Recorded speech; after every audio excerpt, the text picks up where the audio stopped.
podcast featuring interesting stories and conversations with fascinating people who live in and around America's most livable city, Pittsburgh, Pennsylvania. On today's show, if you were a teenager or young adult in Pittsburgh in the 1970s, you probably listened to Trevor Ley when he ruled the album rock airwaves on WDVE. Trevor is a native Pittsburgher with deep local roots whose radio career spanned more than 40 years and covered the United States from coast to coast. I first met Trevor in 1980 when I was just out of college, and we worked together at a fledgling new Pittsburgh station named 3WS. Not only co-workers, we became fast friends and remain close friends to this day. Well, Trevor eventually left 3WS for a radio job in San Jose, California. In the years since, he's raised a family of 4 and today is a proud grandfather, too.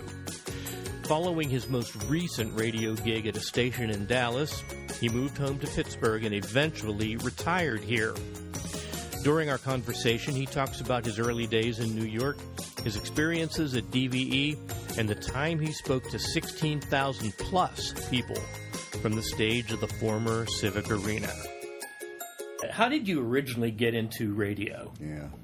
Well, I was always the kid playing my records in the basement, and I really wanted to be a singer. I mean, Dion and Jimmy Beaumont were my heroes, circa 1959, 1960. And yeah, I'd be in my basement playing my records, and my dad built a bar in the basement and put a mirror behind the bar. So my record player was on the bar, and I was in the mirror practicing, to be a singer or whatever. So it's kind of what I wanted. And you did play in a band too, right? Well, later on I did, yeah. And in high school I was in plays. As a matter of fact, the English teacher who directed the plays in high school tried to encourage me to apply for a theater scholarship when I was in my senior year, because I'd been in the junior play and the senior class play. Me and another guy were the first to start a drama club at Shaler. So I was kind of into that. But at the same time, I was playing folk music and stuff. I had weird influences in that I was into folk music because it was vogue at the time, the Kingston Trio and Peter, Paul, and Mary and all that. But I also hung out with some people that wore sharkskin pants and black high-heeled boots. Oh, wow. That were listening to these unknowns like Bo Diddley and Isley Brothers and, the original Louie Louie by Richard Berry, who wrote it. I remember a friend had that on a 78, And were the words different, by the way, the lyrics? They were absolutely clear, which is why when the King's Men's version became a hit, first of all, I was resentful. I thought, oh, man, that ain't Louie Louie, But it was a hit, and then they got into trouble because the lyrics were supposedly filthy, but I already knew what they were. Mm-hmm. So I felt bad for them. It's like, no, they were singing what was on the record. It just is a little garbled, and you think it's something else, but it's not. I smell the rose in her hair. That's anyway. But yeah, I kind of passed on the theater idea because by that time I was playing guitar and at least well enough that I could perform. I did kind of a folk act with a friend of mine from high school. We were really into the Smothers Brothers, and we actually borrowed red jackets and purple ties, or I forget, it might have been the other way around, but we actually called ourselves the Other Brothers and did Smothers Brothers bits at talent shows and stuff. I don't know how good we were. I wish there were, tapes of those things. But we didn't have that technology then. It's gone, But then I started playing rock and roll with some people and ignored the theater part. And when I went to Clarion as an English major, my dad, like all dads do, now you're going up there for an education.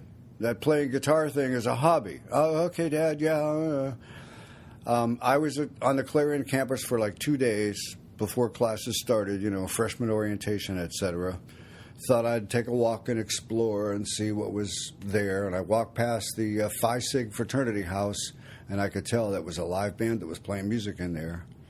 And I went up and snooped in the window and got invited in. And the short story of that is ended up forming a band before classes even started. Sorry, Dad.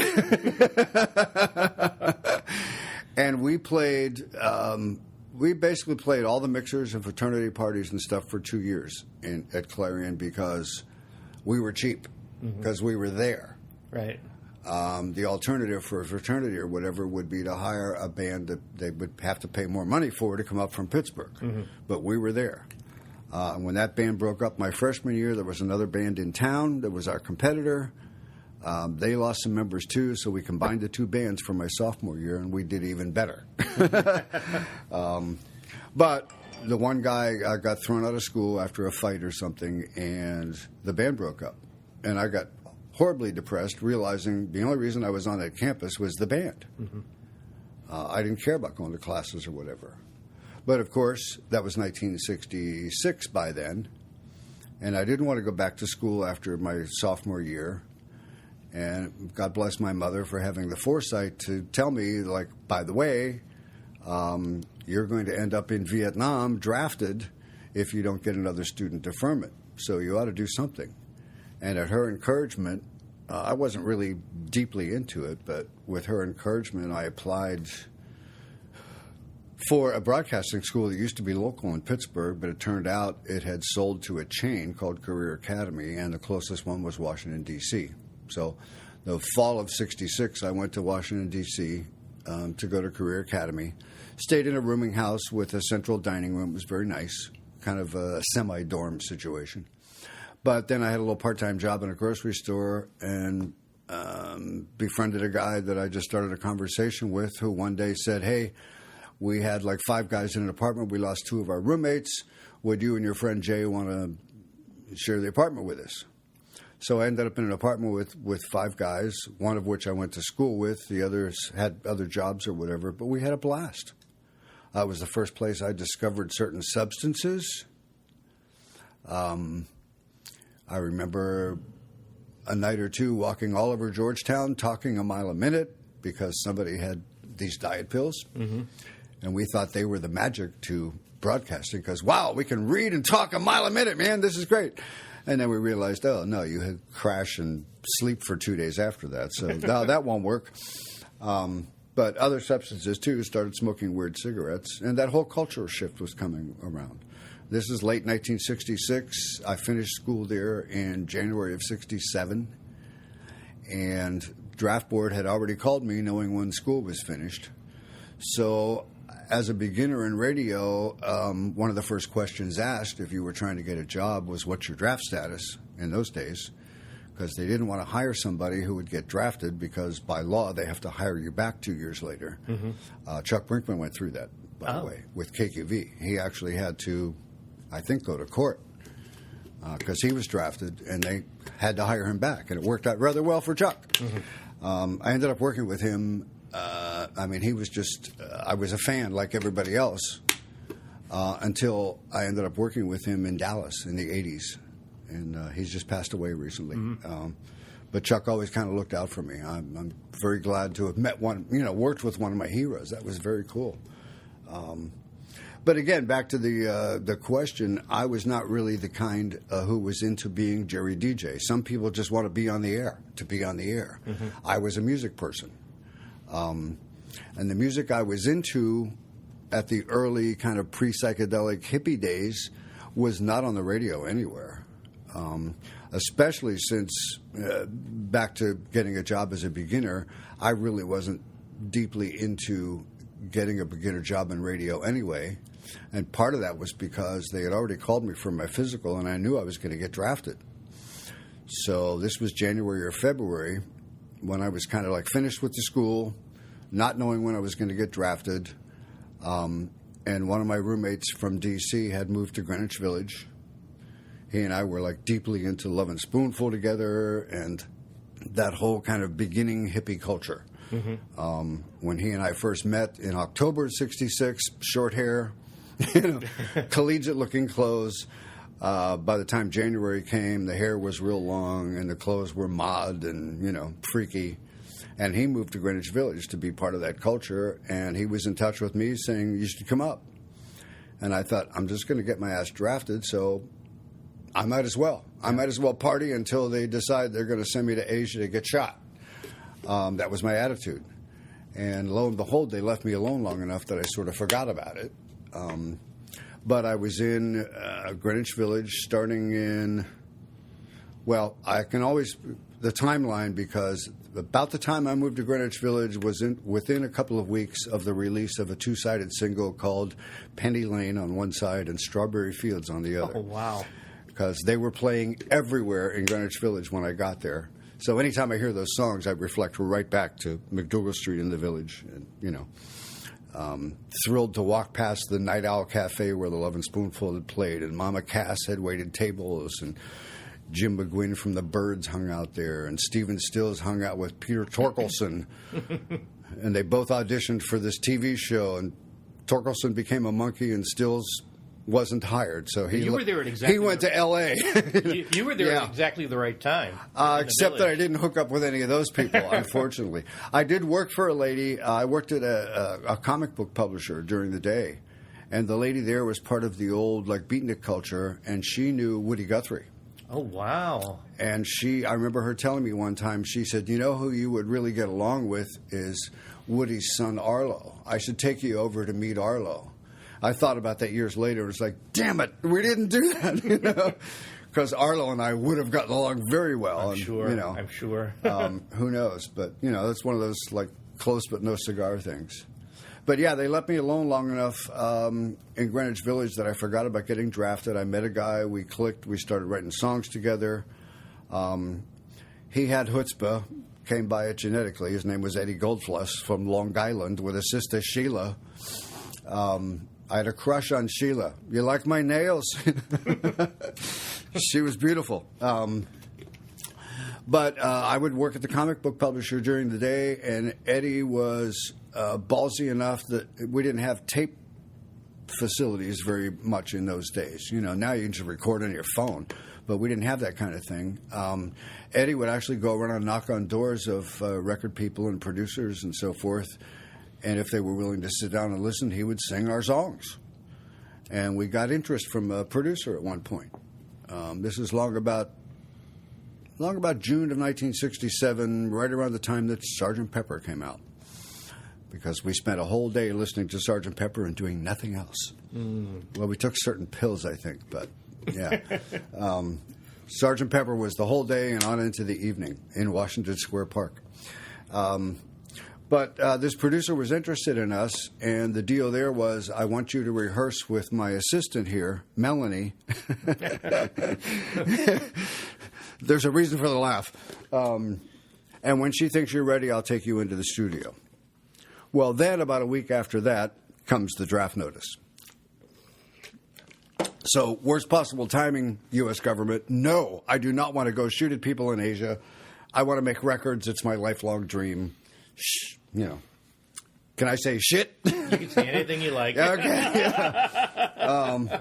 So, yeah, that was just really, really awful timing. I was crushed, and I thought, how the hell can I get out of this? And I didn't know.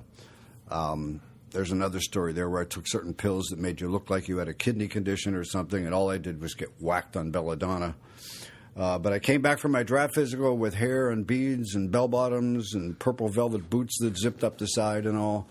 I could have gotten drafted out of New York. I decided to come back to Pittsburgh because I thought, freaky as I look, they'll just turn me around and send me home. Right. We don't want you. Yeah. Well, that was not the case. So my alternative was to write down anything on the paperwork that I thought would cause them to reject me. Any drug I could spell, or the security questionnaire that asks, have you ever been to any meetings where they advocate the overthrow of the U.S. government? And I went, yes. It was all made up. Right. But I thought somebody's going to look at this and say, we don't want you, which didn't happen. I didn't realize until much, much later that nobody looked at that stuff. They stamped a signature on it, put it in a folder, stuck the folder under your arm, marched you across the Smithfield Street Bridge to the old P&LE station, now the Grand Concourse. It was a toilet then. My dad came down and cut my hair in the men's room of that awful, dirty train station. And the last time I was at the Grand Concourse and went into that men's room, I was laughing my head off because the floor tile is still the same, the sink is still the same, and I looked at the sink and said, oh, God, that's where my dad cut my hair off in July of 1967. That's historic preservation. Yeah, I'll tell you.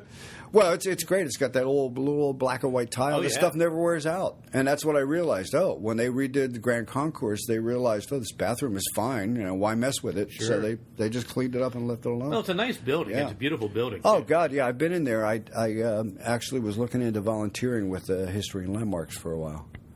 And it's a great place to visit them upstairs there, too. Yeah. But, yeah.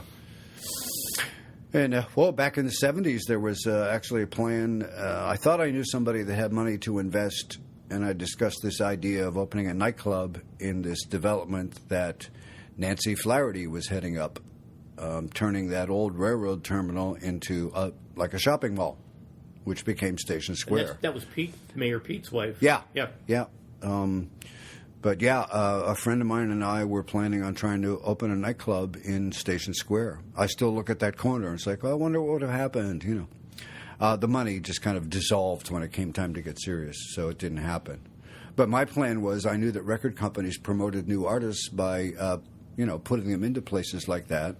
They would also pick up the tab because they would invite all the radio and media people to like a showcase. And they would pay for the food and drinks. So I thought, win-win. Mm-hmm. I get the talent for free, and I get the bill paid. But it didn't happen. I was at DVE at the time, so I was quite happy with my life the way it was. Was that your first radio gig, DVE? No, you have to go where... What happened when I said I wasn't Jerry DJ, I was a music person, I really just kind of let the whole idea of broadcasting completely behind. I did it for the drafter firm at my mother's suggestion. Again, because what I was into musically and culturally was not on the radio anywhere in the mid-'60s. Well, how did you... Because people in Pittsburgh, you're well known for the time you spent at DVE because people my age were teenagers when you were there, and we listened to you as we were preparing to go into radio ourselves. So you have a whole army of people out there who listened to Trevor and went into the business. How did you end up there? I'll always be grateful to little Jimmy Roach and a guy named Ted Rossetti, who was engineer kind of management at the time. Because without the two of them, I wouldn't have been there. But no, what happened was after the Army, I actually went back to New York when I got out of the Army. I got out like the day after they landed on the moon. Another time that's hard to forget about. And my friend Bruce, who was the one that had moved to the village in the first place, said, we'll celebrate you getting out of the Army by going to this music arts fair thing that they're having. And he bought tickets for it. It's like, okay, great, And that was, I got out in July. And in August, I took a bus from Pittsburgh back to New York. When I got to New York, I did see at the Port Authority bus terminal, I saw all these kids with backpacks and stuff, and it didn't register me what they might be doing. It's like, well, it's a Friday, people going camping, whatever. I called my friend Bruce down in the village, and I said, hey, I'm back in New York. Let's go eat, or, blah, blah, blah, blah. And somewhere in the conversation, it's like, weren't we going to go to this music and arts fair thing? Didn't you get tickets? And he went, you haven't heard? I went, heard what? The highways are closed. You can't get there. I went, get out. Well, of course, I'm talking about Woodstock. Yeah. We actually had tickets and couldn't get there. And through my whole career, when I played Joni Mitchell's Woodstock, I always mentioned that Joni and I were both stuck in Manhattan during the Woodstock Festival. If people assumed that meant that we were stuck together, so be it. It's just that her manager, she was booked for the Dick Cavett show the following Monday, and her manager did not want her to go up there and get caught in all that and not make the TV show. So she sat watching the news coverage on TV and wrote the song, which her friends did. They ended up on the Dick Cavett show with her with muddy pants, just back from the festival. So, but anyway, I was back in Greenwich Village, and the culture wasn't the same. The hippie thing had kind of turned dark, and after Woodstock, that was kind of the peak of things. I just watched a documentary the other night that mentioned how closely after Woodstock the Altamont Festival was, where people got killed. That was as ugly as Woodstock was beautiful. And the Manson murders happened around that time. That was part of our culture, unfortunately. Rolling Stone made him out like he was a hero. So things got kind of dark, and so did New York. I worked for a film sound studio for a little while. I sold film equipment for a little while. Had a letter from Stanley Kubrick about a piece of equipment. Yeah, I've lost it over the years, but that was kind of neat to have later on. Oh, man, of course. Yeah, because I had already seen that Spacey movie of his, 2001, yeah. Well, and when you were in New York, you were there when Times Square was pretty seamy, shall we say. Oh, yeah, yeah. As a matter of fact, some of my family members coming from Texas want to go to, because I have a daughter that lives in Brooklyn, they want to go to New York for New Year's Eve, and they want to go see the ball drop. And I say, no, you don't. It's just like a friend in Dallas told me one time when I said, oh, New Orleans, I would love to go for Mardi Gras. And she said, no, you don't. I used to tend bar there. You don't want to be there for Mardi Gras. But same thing. And what made me think of that was that my roommate, I was living in Manhattan in a kind of a Fleabag hotel. And my old drummer from Clarion days was up there with me. He was my roommate. He came back to Pennsylvania for the holidays, so I was by myself. And New Year's Eve, probably about 6 or 7 p.m., I actually went to a theater on 42nd Street and saw Midnight Cowboy, which was new in release. Hey, I'm walking here! But I came out of that probably 9:30 in the evening on 42nd Street. I started walking back because the hotel was on 50th Street. And on my way back, I saw them unloading busloads of cops with nightsticks. I saw crews boarding up windows 2 stories high with plywood, and I thought, this is insane. Mm-hmm. I never knew it was like that. I had not lived in New York or in Manhattan for New Year's Eve, So initially I was thinking, I'll just stay out here till midnight and we'll see this thing live, And I realized at some point, I don't think I want to be here. Right, yeah. So I actually went back up to where I lived on 50th Street, just blocks away from where the ball drop is, and watched Dick Clark on television. It seems strange, but no, But my kids want to go. Okay, we'll go. Well, if you lived on 50th Street in Manhattan, in those days it must not have been as expensive, because today to live on 50th Street would be crazy expensive. This was a pretty cheesy motel. Yeah. There were junkies and stuff around there, but we were low budget, and we were, part of the old hippie culture. So instead of a crash pad in Greenwich Village, which also, all the hippies crashed in cheap places in Greenwich Village at the time, and you can't afford that anymore either. Right. You had an uptown crash Same with pad. the neighborhood I was talking about in D.C., where it was all student housing when I was there. Now it's like, multi-million-dollar condos off DuPont Circle. That was wonderful. Anyway, New York being kind of dark and just not the fun that it was, I eventually decided to come back to Pittsburgh. And, there were, friends that I've known since high school, 2 brothers, actually, one of whom used to own this dance hall up in Mars, Pennsylvania, where my band from Clarion played. We were stars there. That was lots of fun. Mm-hmm. We packed that place. But that was like 65. Later on, he bought a record shop called Record Rama in Etna. Some people will remember that. It was on the Bend in Etna. And I ended up working for him because I was still friends with his brother, and I knew him from, This is Paul previously. Mawhinney? This is Paul Mawhinney. Wow. Yeah. And I worked for Paul for about 3 years. That's when WDVE first came around. I mean, I used to listen to KQV FM. Mm-hmm. And what happened was in 69 or so, the FCC was pressuring radio stations like KQV to separate, because it used to be they simulcast KQV, AM, and FM, the same signal. The FCC, in trying to get more diverse programming on the radio, started pressuring companies to do something different on their FM than they did on their AM. Mm-hmm. And the answer to that in Pittsburgh, as far as I understand it, is that they went to WPPJ at Point Park, junior college at the time, which is the J, right, and got a couple of the freaky student DJs there and stuck them on KQV FM. Well, initially, ABC had syndicated programming with Murray Roman and J.J. Jackson, who I got to know later, and the Hip Brother Love. People my age will remember that. This is like 1970, 71-ish. Okay. But eventually they went to live programming with, I'm trying to think of the names. Davis?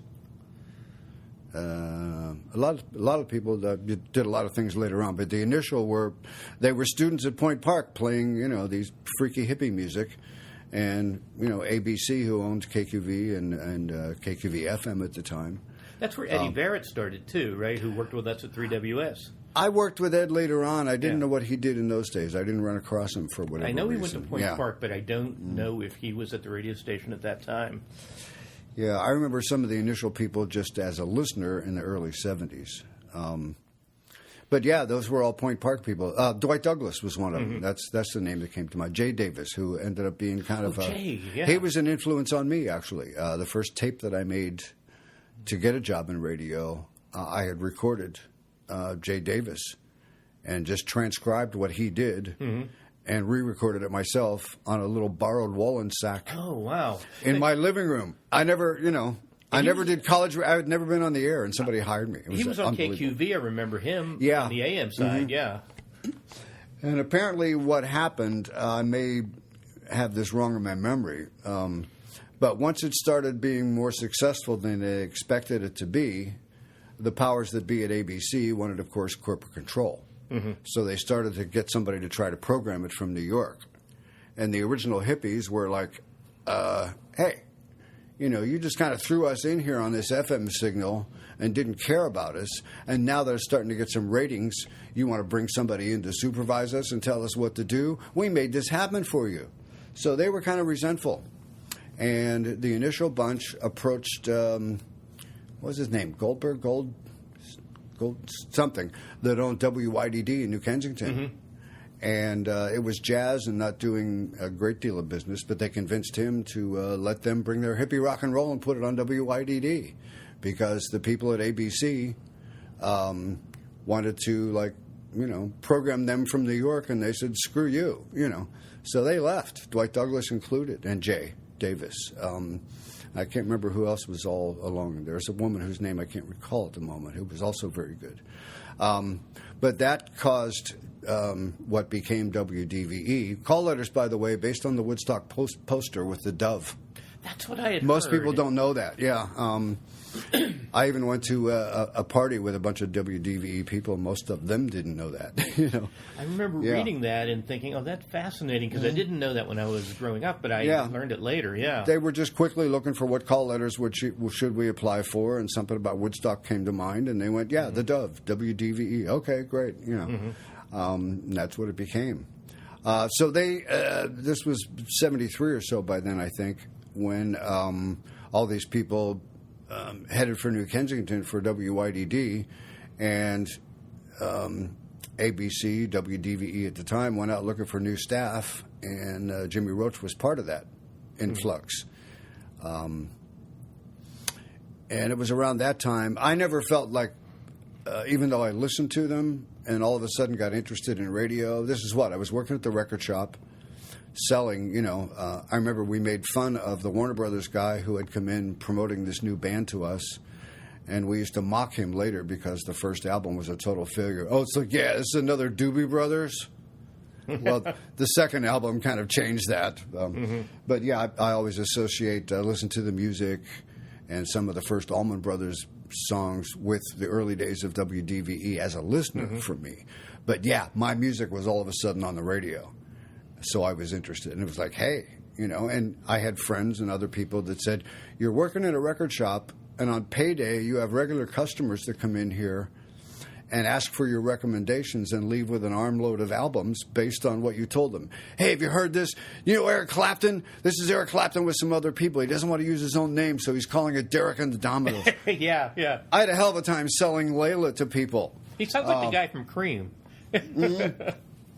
Yeah, I mean, Atlantic had a hard time, too. They released Layla as a single like 3 different times before it succeeded. But, I was like, God, you got to hear this, man, So I was selling music to people that way, and at some point it became like, you went to broadcasting school, you have a license, you should just turn people on to music on a larger scale. Yeah, I should, huh? So I made the tape, like I said, transcribing Jay Davis in my living room in Squirrel Hill. I lived above the tunnels. Off of Murray Avenue. I loved Squirrel Hill. I still do. Oh, yeah. But yeah, I borrowed a tape recorder from a friend because they weren't common. People didn't have those regularly. But I made this little tape on a 3-inch reel, and I sent it around to ads that were in Broadcasting Magazine. And lo and behold, this guy from WILI in Willimantic, Connecticut, who the hell ever heard of Willimantic, called me.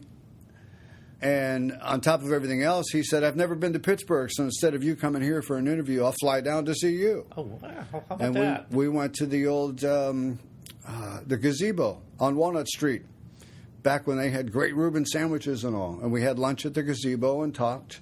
I had never been on the air. I went to broadcasting school, but I did not do college radio or anything. And I remember his name was Dave Evan. And Dave said, I think you have a knack for this. And he felt that more strongly than I did, actually, even though I wanted the job. But he hired me. And I uprooted and moved to Willimantic, Connecticut. Was there for 3 years. It was great. I still go back to visit.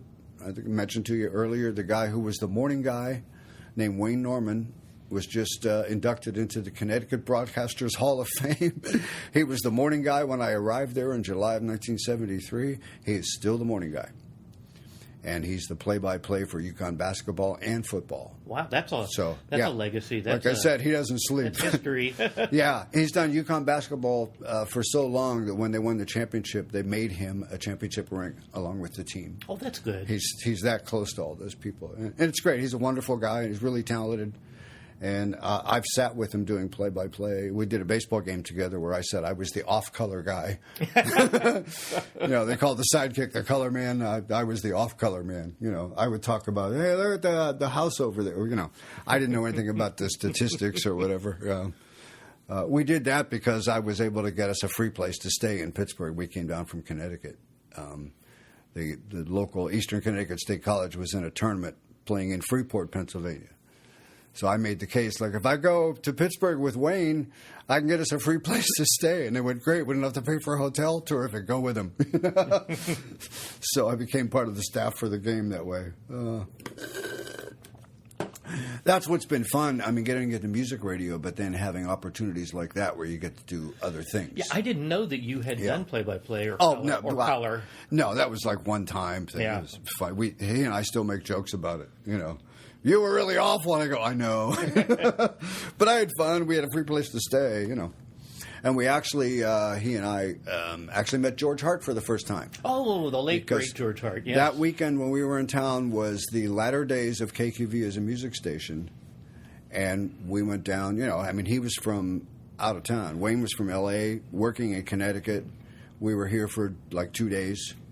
And in the evening, we went for a ride downtown Pittsburgh so I could show him around. And I took him to Walk and Don't Walk and said, hey, here's the KQV studios. I grew up listening to this station. They presented the Beatles, and now they're going to be all news. And George was probably a teenager at that time because he told me he was pretty young. He was on the air. Yeah.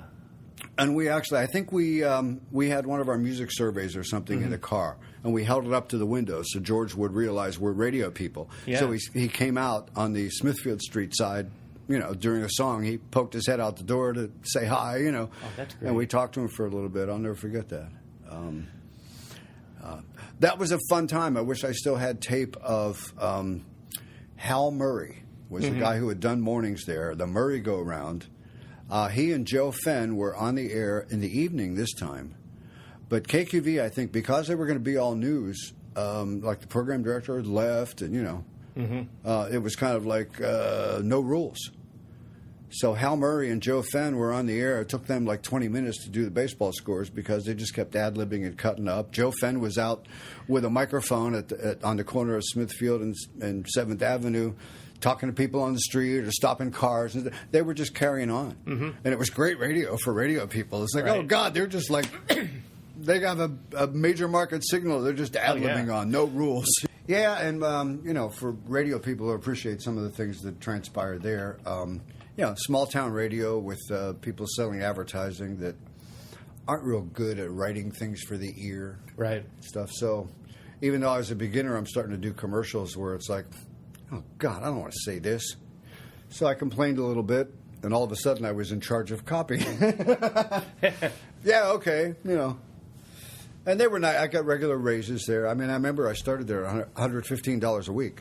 It was 1973, but still not much money. Right. Here, you have to pause while I chase the dog. Go sit. Go. Thank you. He's a good boy.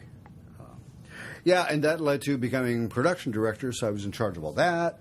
And that's fine because it was great education. I'm a beginner in radio. Yeah, gimme. I need to learn this stuff, One of the cool things about up there, again, Willimantic, Connecticut, who's ever heard of that? But it's a cool area. There's Eastern Connecticut State College is in town, and it's only about, I don't know how many miles, less than 10 miles from Storrs, which is University of Connecticut, which is rather large. Was that rural Connecticut where you were? It's kind of rural, yeah. There's a lot of farms on the outlying areas. It's very pretty. It's New England, gorgeous. Oh, true. Yeah. The fall, you can't beat it. We brag about fall leaves here. Clarion makes a big fuss about their fall leaves. It's like, no, man, I was in New England. They know how to do it. You learn 34 degrees is the magic number. If it's sunshiny during the day and 34 at night, you'll get beautiful leaves. They know.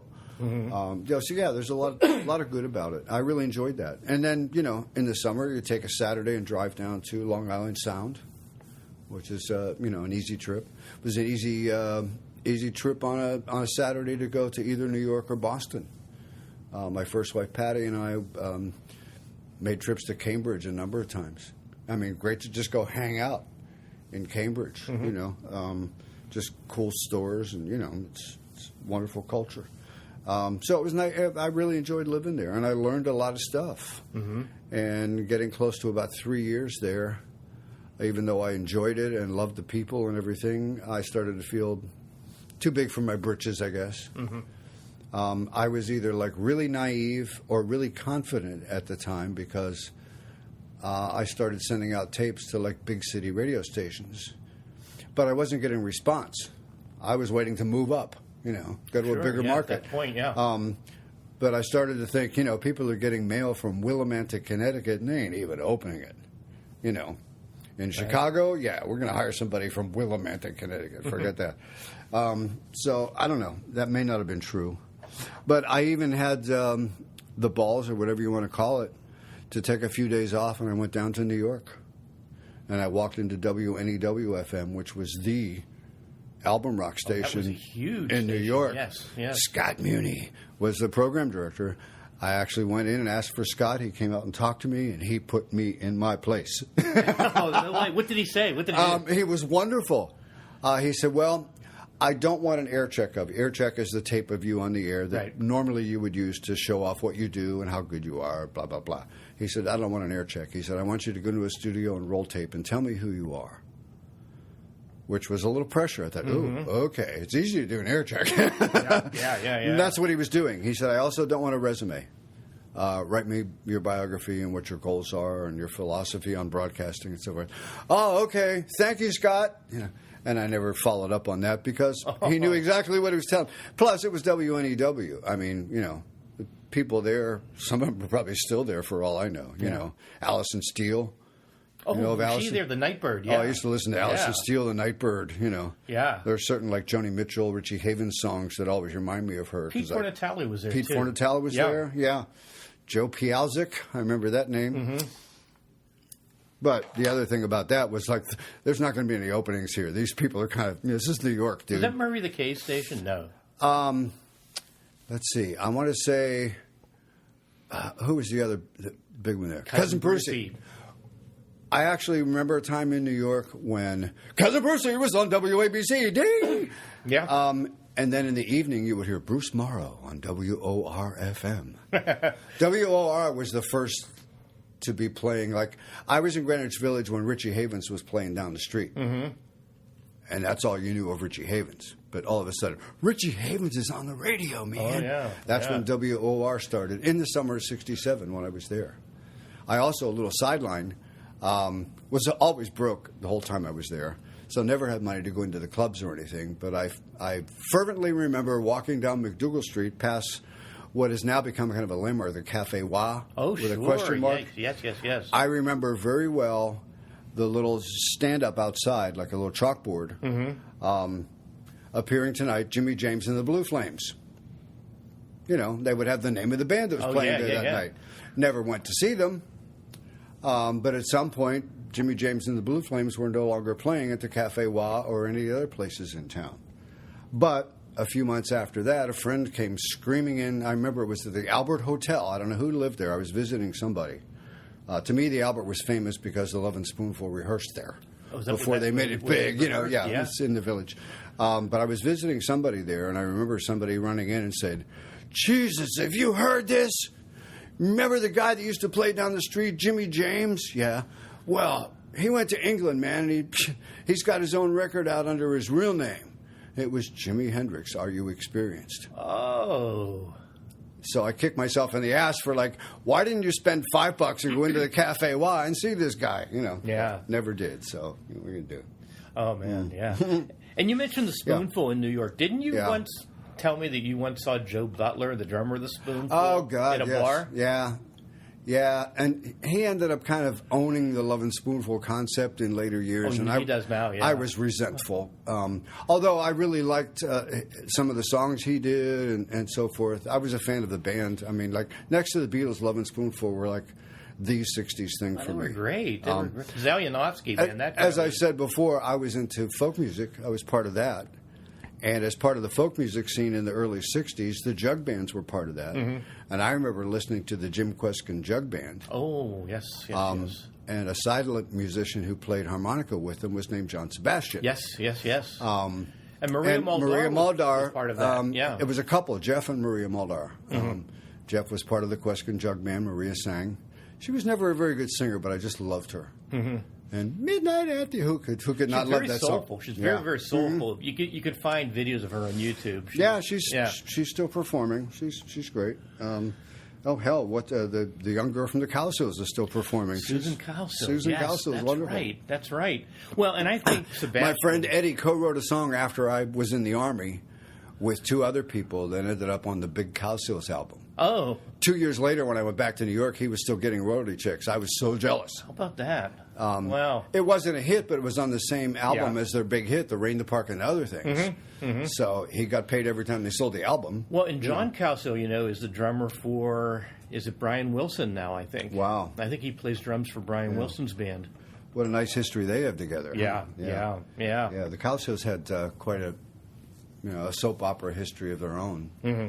There's a documentary on them with the parents, Anyway, that's a whole other thing, So, I don't know. I was in New York being turned down very nicely by Scott Muni.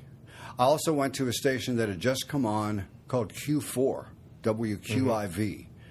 It had been a classical radio station that had switched to album rock to compete with WNEW. And I remember, I think it was Tom O'Hare was the program director. Why that sticks, I don't know. But I went to see him on the same little trip to New York. Mm-hmm. And I guess probably something similar, not as memorable, but it was this is New York.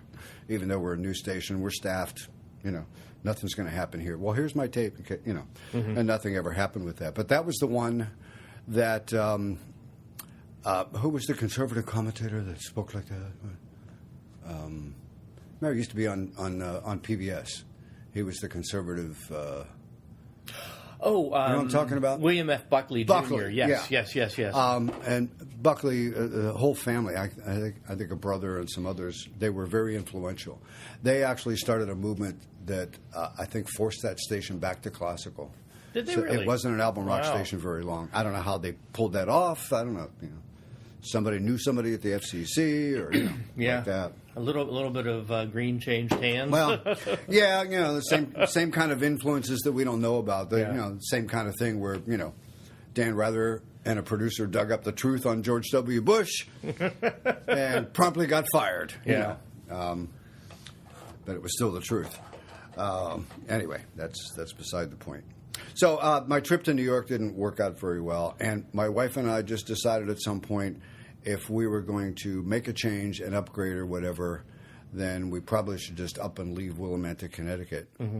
So we decided to just both quit our jobs at some point and move back to Pittsburgh and hope for the best. Mm-hmm. And it went long enough that I was back here living in Point Breeze, I remember. I remember smelling the cookies from the NBC Bakery, which is now Bakery Square. Yes. Waiting for the bus in the morning. You could smell I think they made graham crackers or arrowroots, maybe. I remember smell them baking. I remember that smell because I used to work in the East, and several years ago, Not in recent years, but several years ago, and you'd come out at the end of the day, and you could smell it in the air. Yeah, yeah, and it's been so nice to see that because that was empty for a long period of time. Yeah, just abandoned, and it's really nice to go there now and say, "Wow, Google's in here." It's really cool, and they built all these great apartment buildings nearby. That's where all the millennial techies that come in from outside. I think I had relatives who worked at the Nabisco plant at the bakery also. Yeah, well, it was a big employer. Yeah, sure at the time. Yeah. Anyway, living out there, and it went long enough me trying to find another job that I thought, oh, this was a big mistake. Should have stayed in Connecticut. We're going to go. I was actually able to draw unemployment from Connecticut, even though I left voluntarily. Their rules were different. And there's a story there too that'll come up once I get to DVE. At some point, I guess I had either made an appointment or popped by there or whatever. And Jimmy Roach was not officially program director because that was against the union rules for him to be in a management position and be on the air. So he was like program coordinator or something, just change in terminology. And the Ted Rossetti that I mentioned was actually the management guy who signed off on those kinds of things. And I had left a tape with Jimmy, and I guess they were looking for somebody part-time at some point. And just when I was dejected thinking, I'm not going to find something else here. This was a mistake. I should have stayed in Connecticut. I got a call from Ted Rossetti. Can you come down and see us? We need somebody to work part-time. So I actually worked, went and saw Jimmy because he was actually handling things. And, got oriented how they did things. And here's the studio. And, after a while, it's like, where's the bathroom? Is all you needed to know, especially when it became what was called Superstars, when Lee Abrams was consulting all these album rock stations. You could actually go from one city to another city, and if it was an Abrams station, that's all you needed to know. I used to say that. So all you need to know is, like, where's the bathroom? All right, everything else I know, the playlist, the whole deal, because it was kind of franchising. But that was the early days of it. We still hand wrote the music. We had 3x5 cards. You had to pick from categories, and we did have a list that showed the categories of music. You play a C1. After that, you're supposed to play an A. Of course, we all cheated. We took the songs we liked, and put them in the front of the cards. Yeah, you're supposed to play the next one. It's like, nah, I don't want to play that. And then I think once or twice an hour we got to choose something of our own. So you'd play one of your weird things that you were into. But it's amazing looking back on those days. Well, I'll finish the story first. And they hired me to go part-time, and then within a few weeks went on strike. Oh. Now, I was new, so I was not in the union. I did not have to go on strike. I could have worked. They didn't ask me to, and I didn't ask to, because I thought, if I want to stay here, and I would love to work at WDVE, it's my dream. This is great. I'm going to actually get a job here, even if it's part-time. I don't care. This is cool. I was thrilled. So my thought was, you better just stay out of this. And when the strike is settled, you'll go back in, and fine. If you go work now, you're going to be a scab. And when they settle the strike, you're out of here. The union will not want you, And the reason I mentioned unemployment earlier is that I was living in Point Breeze, and I would actually go to East Liberty. But back then, you didn't do it on telephone. You had to go to the unemployment office, and they would ask you, did you work this week? No. Were you offered work this week? No. And they would sign, and I was getting my unemployment. I would leave there, get on a bus, go downtown, walk the picket line, which was great because I was just thinking about it for some reason the other day. I had nice conversations there with Bob Wilson, who was that voice on KQV. Yes. What a marvelous man. I mean, some exchanges just went back and forth on Facebook last week. His daughter contributed there. I said, wow, I only spent that time with him out on the sidewalk, but he was an incredible guy with a great story. He was actually a man who, when he was a boy, ran away and joined the circus. Did he really? I mean, how many times do you hear that story and nobody ever does it? He did.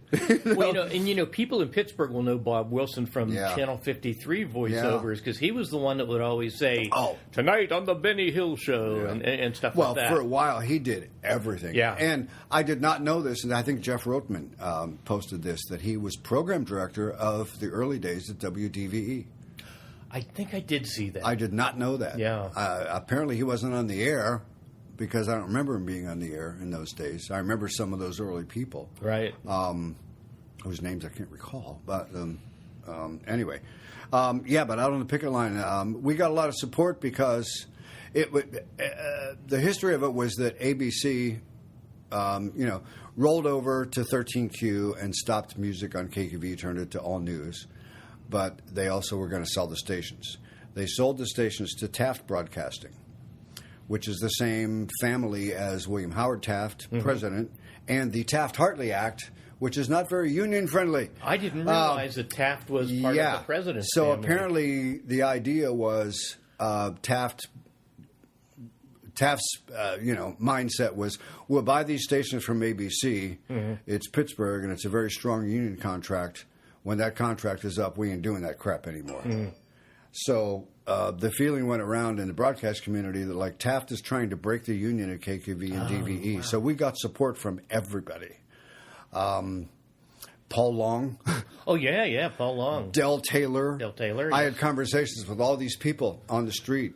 And these were people I knew from television, so I was like, God, I'm out here shooting the crap with these guys. This is great, Was Bob Dickey at KQV at that time? Bob Dickey was management, both stations, And, again, we got a lot of support. A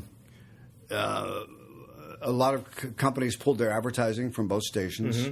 One who didn't was, I don't want to mention a name because I can't remember what it was, one of the electronics appliance dealers. Oh, sure.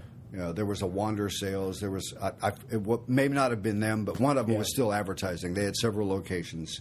And I know several of our people put flyers together saying these people are supporting a radio station that has its employees out on strike, blah, blah, blah. So, of course,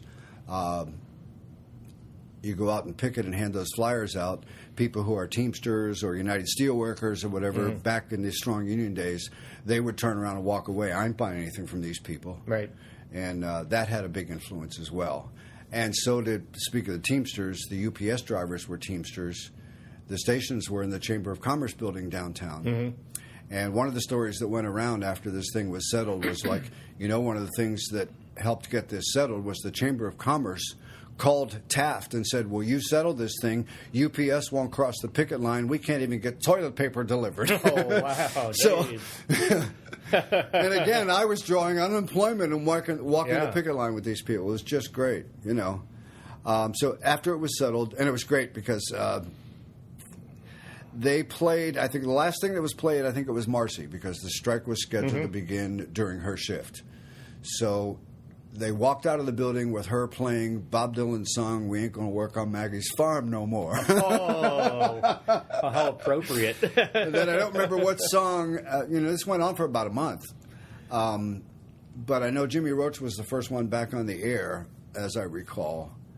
And he just opened the mic and said, now, before I was rudely interrupted, and just continued. And that's very Jimmy Roach. Yes, that's just, foreplay for tonight. Always a hero. Always loved the guy, still do. Yeah, and dry sense of humor. Yeah. So my story is that it wasn't too long after that Herb Crow left and went to the old WPEZ, which became 3WS. And that created a full-time opening. So, boom, I got full-time overnight. Oh, that's great. I didn't know Herb was there. Yeah. I did not know Herb was at DVE before 3WS and PEZ. That's where I met Herb. Yeah. And my first night at DVE, I was nervous. I'd been oriented, how to work the studio and where everything is and all. But, it's going to be your first night on the air officially. It's like, okay, at midnight, I'm on here and it's all mine. You get a little nervous. It's like, hope I got this all down, So I come in all nervous, and the atmosphere was kind of different because it was Steve Hansen's last night before. He was leaving to go to San Francisco. That's part of what created the shakeup, I think, was Steve leaving, but Herb had left also around the same time. So here I am. I'm hired full-time all nights. I'm ready to go on the air for the first time at midnight. Steve is there with some fan who brought him champagne. And Oh, wow. I remember that because the champagne was spilled on the control board. Yeah.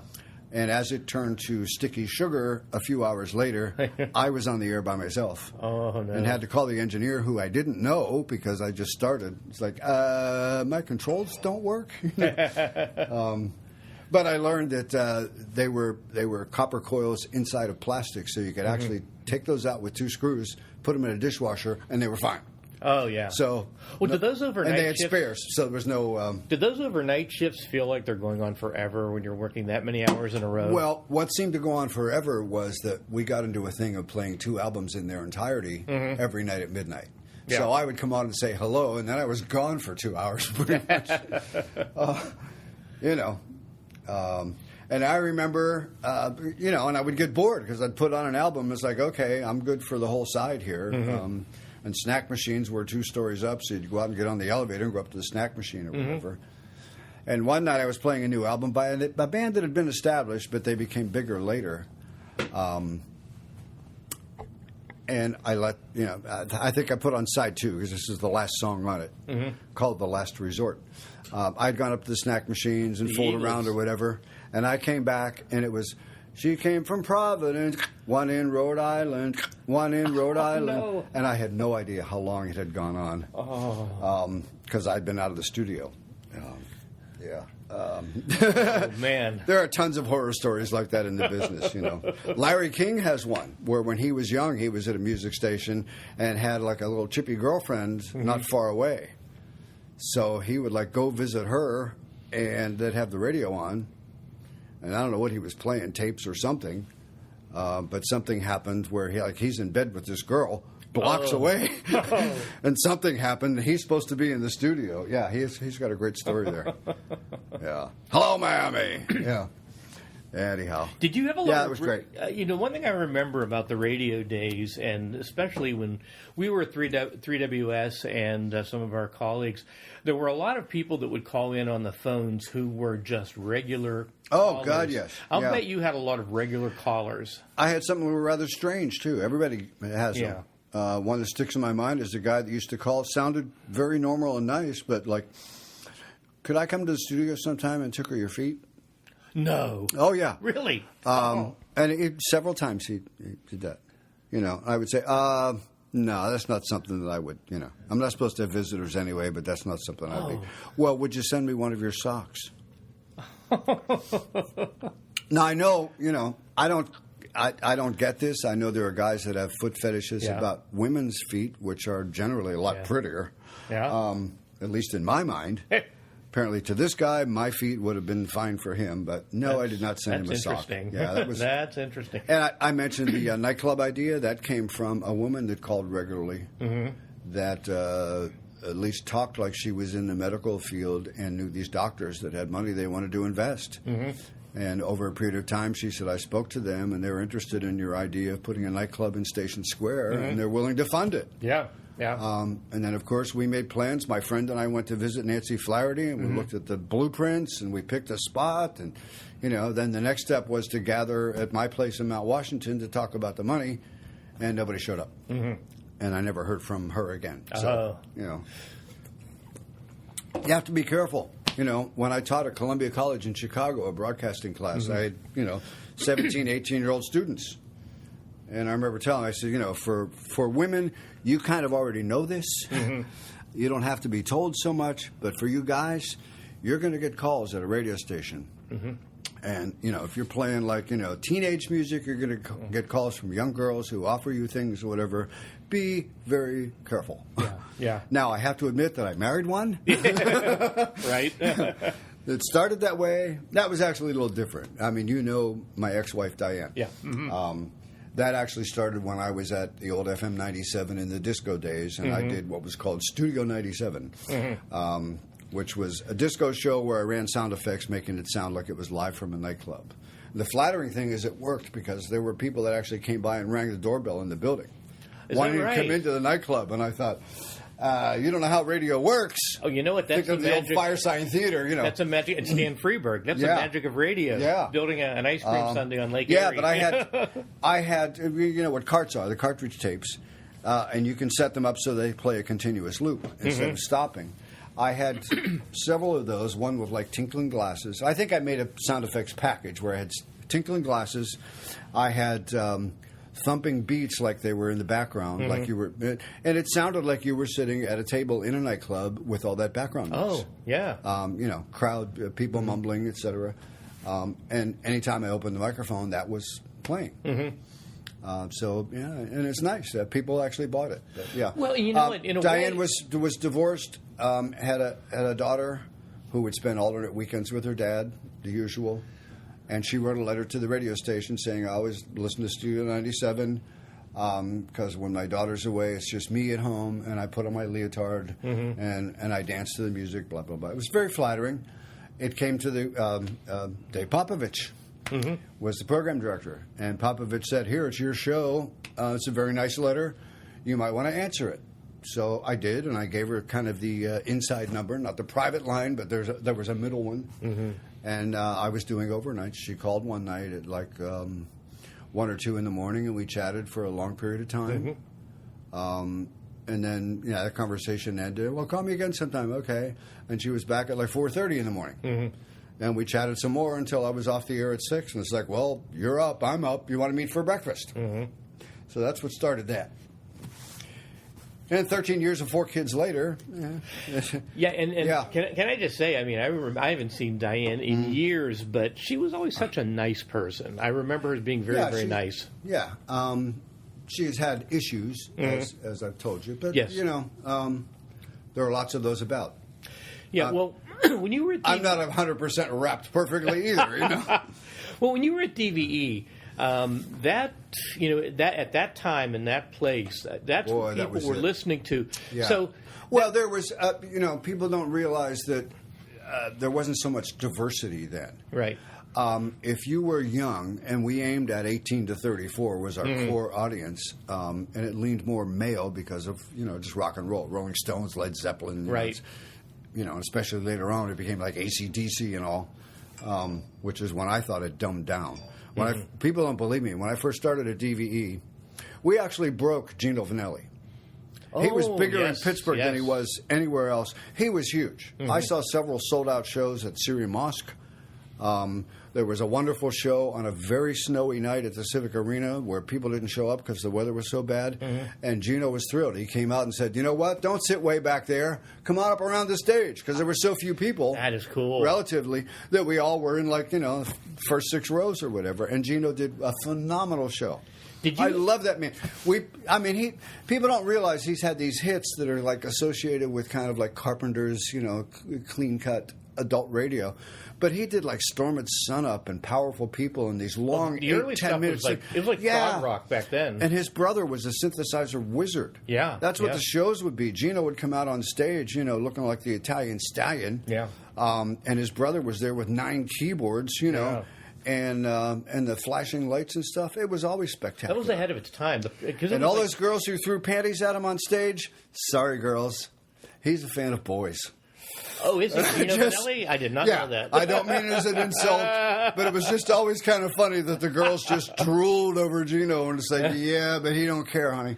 You mentioned the Civic Arena. You, I think, had some really cool adventures emceeing concerts when you were at DVE. I didn't do a lot because I ended up working evenings. Yeah. So you weren't there. One story I tell people is like from the 7th floor of the Chamber of Commerce building, at least at the time, you could not see the Civic Arena, but you could see the sky above it. Oh, yeah. And I remember being on the air when Pink Floyd was there, and they opened the roof, and I saw the lasers, and I was like, "Shit, I've got to work!" I never saw Pink Floyd. And you also saw... And I would interview... I remember interviewing JY from Styx, who was backstage at the arena before the show. He called the radio station. We chatted on the air about how great the show was going to be. He hung up, did the show. I'm in the studio. And then after, you time it so when the concert's over, you play the music of the artist who just performed because people are driving home. They want to hear it again, whatever. That was the idea anyway. I had to play a bunch of Styx and say how great the show was. I didn't get to go. So, no, I didn't MC a lot. The one that I did do, I remember, was Burton Cummings and America. And that was a treat. Again, I used to be in bands. It was Burton Cummings by himself, not with the guest. Right, that was later on when he did his rewrite of Born Free. Yes. Stand tall. It's like, that's Born Free. He should have been sued. He was actually rather rude to me, so... I wanted to ask you about I was that. interrupting. He was trying to pay attention to what was on stage, and I was trying to ask him questions. So it was really my fault. But he he could have been nicer. I've heard interviews with him where he does seem like he can be a little short sometimes. Well, I know he and Randy, I think Bachman is the proper. I think he and Randy had a lot of conflicts. Oh, but they then did, yes. Randy became a Mormon and all these other things, so there was other stuff. Yeah. But, man, he was a brilliant guitar player. Mm-hmm. Oh, yeah. Yeah. I still, She's Come Undone. You know that? Yep. That's the kind of thing you hear on WJPA that nobody else will play anymore. Nobody will play. Well, and also, I'll be driving along and go, oh, God, this is brilliant. Was it These Eyes that Randy actually came up with the piano riff for that? I don't know any story behind that. I think it was, but you're right with Undone. But that was a string of really great songs. Yeah. And of course, America was the headliner on this show. I didn't get to meet them, however, but I still loved listening to them. There's just lovely stuff. Mm-hmm. But yeah, that was my first. That's the one that sticks in my mind at the Civic Arena. Because later on, when I was out of radio doing other things, there were times when I did a job interview where somebody, well, how are you with public speaking? It's like, pretty okay. Well, what's the largest group you ever spoke to? 18,000? Right. So, but I remember walking out that night with the Burton Cummings in America show. And the routine is you go out and introduce yourself and you say, hey, I'm so-and-so from the radio station. And people are like, they're just pumped up for a show. They don't give a shit about you. They might, but, And I know I made some reference to the contest we used to do called Quickies, where there were little snippets of songs you had to identify. Oh, yeah. So I made some reference to that. But I approached the microphone that night very slowly because I had been in bands. And I thought, I want to kind of drink this in, see what this would feel like if I had a guitar struck around my neck. Oh, interesting. And I was walking up to that microphone to perform. I want to know what that would feel like. Interesting. Yeah. So I walked up very slowly to that microphone with that image in mind, and I looked around a little bit, and I thought, hell yeah. I never got to perform in anything that big, but it would have been cool. Now, from the stage, were the house lights up when you were doing that, or were they down? Could you see into the audience? No, at I all? think they turned them down for. Did they? When you walk out, and hit you with a spotlight. That's what I recall anyway. So you're only seeing the but first row. It's also nice, whether it's sincere or not, to go out and say, "Hi, I'm Trevor Ley from WDVE." That's pretty damn cool. Yeah. That's something you keep. You go, well, they might have just been pumped up for a show or high or whatever. Well, Trevor, back in the day... But that's pretty damn cool to feel. Back in the day, we didn't have cable TV. Exactly. We only had a handful of radio stations and only a few that young people were listening to. That's what I was starting to say before. If you weren't into like teeny pop 40 and you weren't into dad's music, Tony Bennett and so forth, which I really am now, but... I've expanded. My dad hated the Beach Boys, but he ended up with the Beach Boys in his car. Oh yeah, along with his Glenn Miller. We both had them. But this was probably your first taste of celebrity, when you were at DVE. A little bit in Connecticut. Yeah, it wasn't as big. I mean, to backtrack to Connecticut, I was there only about 3 weeks, and I had to do a commercial. And I had to go check, is this for real? This isn't the real guy, right? Because the commercial was this place called Shabu Inn, and it was for an appearance by Muddy Waters. I went, this is Willimantic, Connecticut? Muddy Waters, not like the Muddy Waters. And they said, oh, yeah, they get in all kinds of acts. They're the guys that own it are blues fans. I went, no shit, Muddy Waters and Willimantic? They actually were across the border in another town jurisdiction, but close enough. And that what they would do, it was some hippies from two different families. One family was in the restaurant business, the other in real estate. And they bought this abandoned thread mill, put in 3 bars and a stage. They had some rooms upstairs. There's a great story there in that they booked a band from Boston and negotiated, we'll give you the 3 rooms, we'll give you dinner if you'll play 2 nights for $400 a night. And they did. It was Aerosmith. That's the story. Kiss was also booked there at one point. They didn't make it. But yeah, what they would do is book talent that was going to play like in New York on one weekend and Boston in the next weekend, and book them for Wednesday and Thursday nights. Yeah. And there was the university. Also, if it was a big enough draw, people would come up from New Haven because it wasn't that, so Yale, all that. Yeah, there were some people. Jonathan Edwards was really big there before he had a hit, and even after. Bonnie Raitt was always a big draw. But they booked some big stuff. I first saw, who only had well, they had 2 albums out. The first one had gotten ignored. The second one was getting attention. Daryl Hall and John Oates. Oh, yeah, That's where I first saw them. I remember playing, what's the song? A song called Dance With Me. Dance With Me, Orleans. Yeah. Orleans. I had no idea what this band was. I really liked the record. So it's they're at Shabu. I always got in free, because we had a nice relationship. We actually broadcast concerts of theirs. We had a phone line from the club into, Orleans with Congressman John Hall, right? Yeah. And anti-nukes John Hall. Yeah. That's how he got into politics, yeah. But yeah, I remember walking into Shabu, and it's like, okay, I like that record. Let's see what else they do.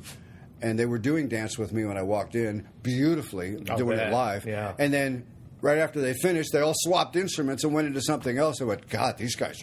And they blew me away. And they still do. I go back and listen to Old Orleans, Yeah. Jonathan Edwards is one of those guys that several years ago I saw an ad in a music magazine for some CDs that came out called The Vineyard Sound. The guy who produced them up on Martha's Vineyard was Peter Simon. I called up to order them because they looked interesting.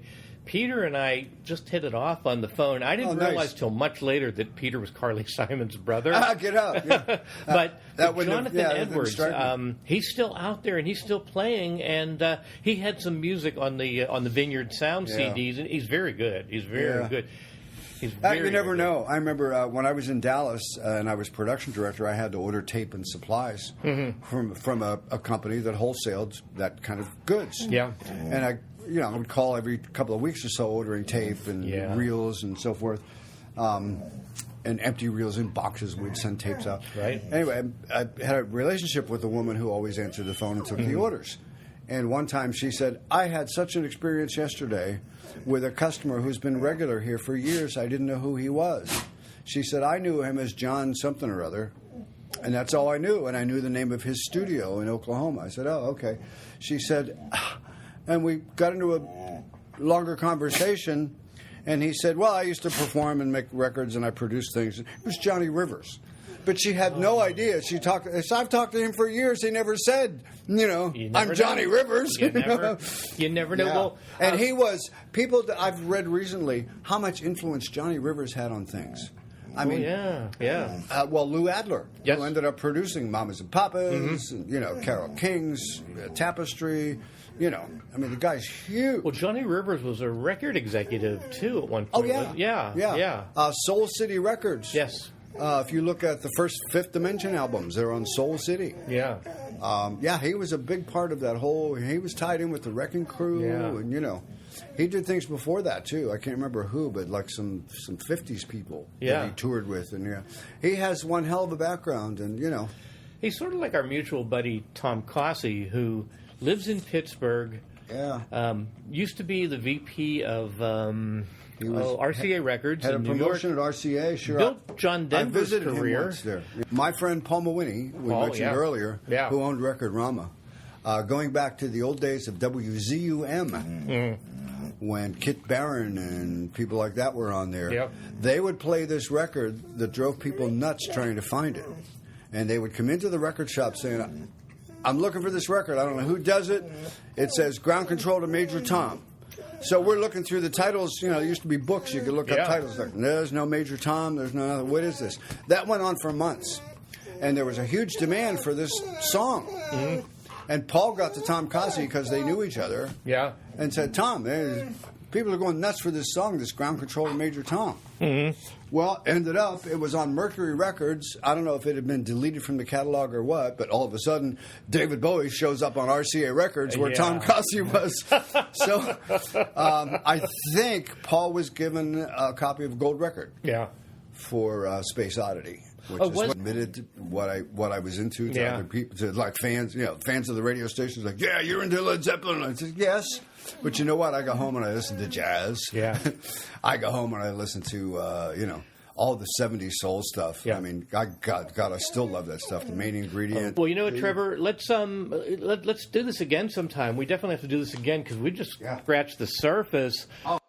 It was great to see Trevor again, and I look forward to presenting more interviews and stories on BurghCast. You can find us online at www.burghcast, BURGHCAST.com, and also on our Facebook page at BurghCast, BURGHCAST. Until next time, I'm John Fries. Thanks for listening.